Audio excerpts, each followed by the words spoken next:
Mukunda jewellery first factory outlet grand opening ఫిబ్రవరి 20న జూబ్లీ హిల్స్, ఫిబ్రవరి 28న వైజాగ్. రైతులకు తెలంగాణ ప్రభుత్వం బిగ్ అప్డేట్ ఇచ్చింది.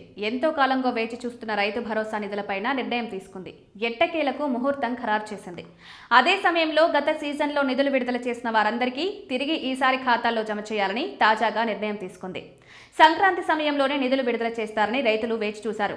కాగా తాజాగా మున్సిపల్ ఎన్నికల ప్రక్రియ పూర్తి కావడంతో కోడ్ ఎత్తివేసిన వెంటనే రైతుల ఖాతాల్లో దాదాపు 17వ తేదీ నిధులు జమ చేయాలని డిసైడ్ అయ్యింది. సుదీర్ఘకాలంగా వేచి చూస్తున్న రైతు భరోసా నిధుల విడుదలకు ముహూర్తం ఖరారైంది. ఈ నెల 17న రైతులకు పెట్టుబడి సాయం అందించేందుకు రాష్ట్ర ప్రభుత్వం ప్రయత్నిస్తోంది.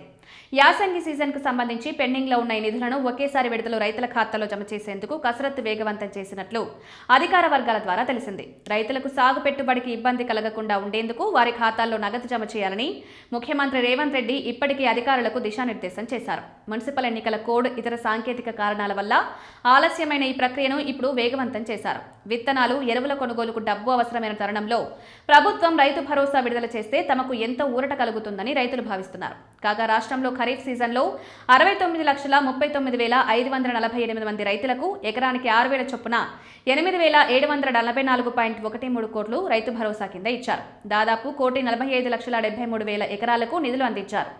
ఈ యాసంగిలో దాదాపు 1.46 కోట్ల ఎకరాలకు రైతు భరోసా అందనుంది. ప్రభుత్వం 9,000 కోట్లను ఖర్చు చేయనుంది. మున్సిపల్ ఎన్నికల కోడ్ పూర్తిని వెంటనే రైతుల ఖాతాల్లో నిధులు జమ చేయాలని సీఎం ఆర్థిక శాఖ అధికారులకు నిర్దేశించారు. అయితే కొద్ది రోజులుగా లబ్ధిదారుల ఖాతాల్లో భారీగా కోత ఉంటుందనే చర్చ జరిగింది. శాటిలైట్ సర్వే నివేదికను ప్రభుత్వం పరిగణలోకి తీసుకుంది. ఇప్పటికే నిధుల సమీకరణ పూర్తి కావడంతో 17వ తేదీ నుంచి వరుసగా రైతుల ఖాతాల్లో నిధుల జమ చేయాలని ప్రభుత్వం నిర్ణయించింది.